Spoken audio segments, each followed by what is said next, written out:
2093. To overcome the symptoms of hyperventilation, a pilot should A. Swallow or yawn. B. Slow the breathing rate. C. Increase the breathing rate.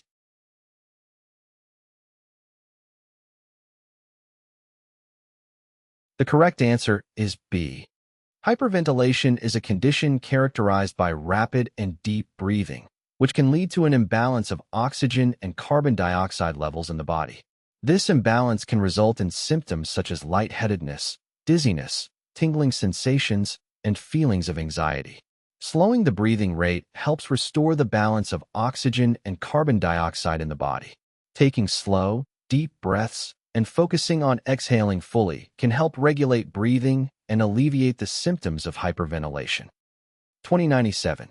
A state of temporary confusion resulting from misleading information being sent to the brain by various sensory organs is defined as A. Spatial disorientation. B. Hyperventilation. C. Hypoxia.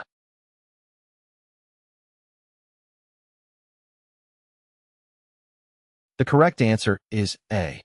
Spatial disorientation is defined as a state of temporary confusion experienced by a pilot due to misleading or conflicting information being sent to the brain by various sensory organs. This can occur when the pilot's perception of the aircraft's position, attitude, or movement in space does not match the actual situation. It is often caused by flying in poor visibility conditions or relying on incorrect sensory cues rather than relying on instruments. 3931. What is it often called when a pilot pushes his or her capabilities and the aircraft's limits by trying to maintain visual contact with the terrain in low visibility and ceiling? A. Scud running. B. Mindset. C. Peer pressure.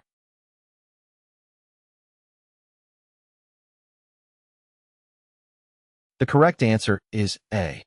When a pilot pushes their capabilities and the aircraft's limits by trying to maintain visual contact with the terrain in low visibility and ceiling, it is often referred to as scud running. Scud running is a term used to describe the risky behavior of flying at low altitudes in marginal weather conditions, often below cloud bases or in reduced visibility. It is considered dangerous and is strongly discouraged due to the increased risk of accidents and loss of situational awareness. 3932. What antidotal phrase can help reverse the hazardous attitude of anti-authority? A. Rules do not apply in this situation. B. I'll know what I am doing.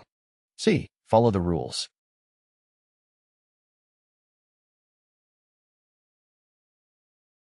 The correct answer is C. The antidotal phrase that can help reverse the hazardous attitude of anti-authority is follow the rules. The attitude of anti-authority is characterized by a resistance to following rules, regulations, or authority figures. It can lead to a disregard for established procedures and a belief that one knows better than others. By reminding oneself to follow the rules, a pilot can counteract this hazardous attitude and prioritize safety over personal judgments or preferences. 3933. What antidotal phrase can help reverse the hazardous attitude of impulsivity? A. It could happen to me. B. Do it quickly to get it over with. C. Not so fast. Think first.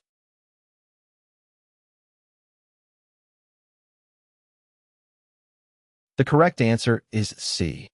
The antidotal phrase that can help reverse the hazardous attitude of impulsivity is not so fast. Think first. The attitude of impulsivity is characterized by a tendency to act quickly without considering the potential consequences. It can lead to hasty decisions and actions that may compromise safety. By reminding oneself to think first and not act hastily, a pilot can counteract this hazardous attitude and promote a more deliberate and thoughtful approach to decision-making.